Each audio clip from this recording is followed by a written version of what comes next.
Pagi, saya akan sampaikan kepada Anda mengapa orang gagal dan mengapa orang berhasil.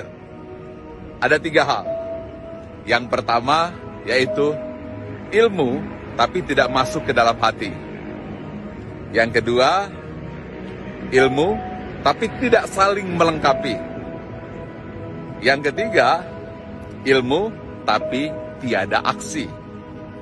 Baik, saya akan jelaskan dulu 7 ilmu teori dasar yang harus kamu ketahui. Yang pertama adalah hidup harus punya jiwa yang luas dan rasa syukur. Yang kedua, hidup harus punya rasa cinta, mengasihi, dan harus senantiasa memberi. Yang ketiga, hidup harus punya visi. Yang keempat, hidup harus punya pegangan yang tinggi.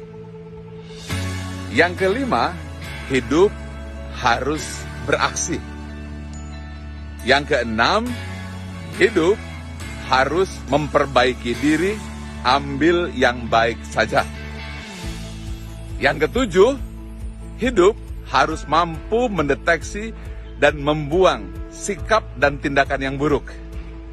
Nah, pertanyaannya adalah bagaimana supaya ini masuk ke hati? Jawabannya adalah repetisi atau pengulangan. Nah, pengulangannya seperti apa? Saya akan berikan kepada Anda 7 ayat yang harus dibaca berulang-ulang dan masukkan ke dalam hati agar bisa menjadi aksi. Yang pertama, ayatnya adalah setelah Bismillahirrahmanirrahim, Anda harus berjiwa luas.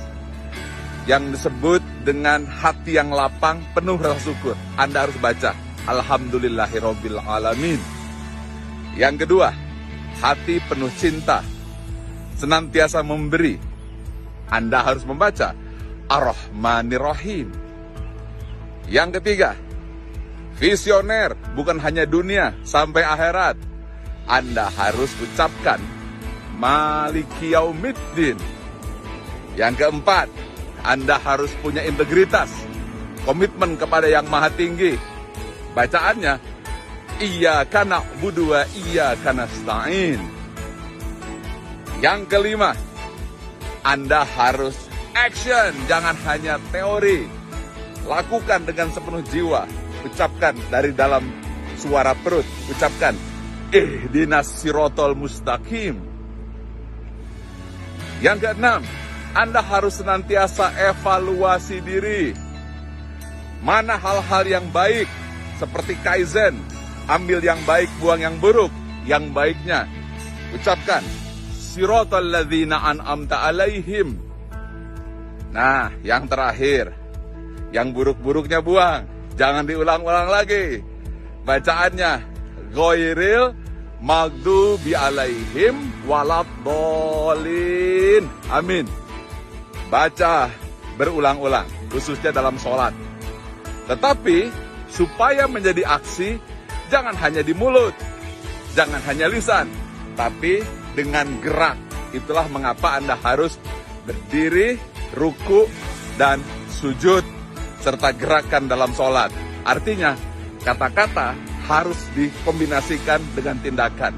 Maka dengan ini, Anda paham mengapa gerak, kata, dan fokus yang diulang-ulang akan melahirkan kekuatan sejati. Salam sukses selalu, salam sehat, penuh semangat, sharing dan bagikan ke semua orang. Mudah-mudahan pahala untukmu. Semangat pagi!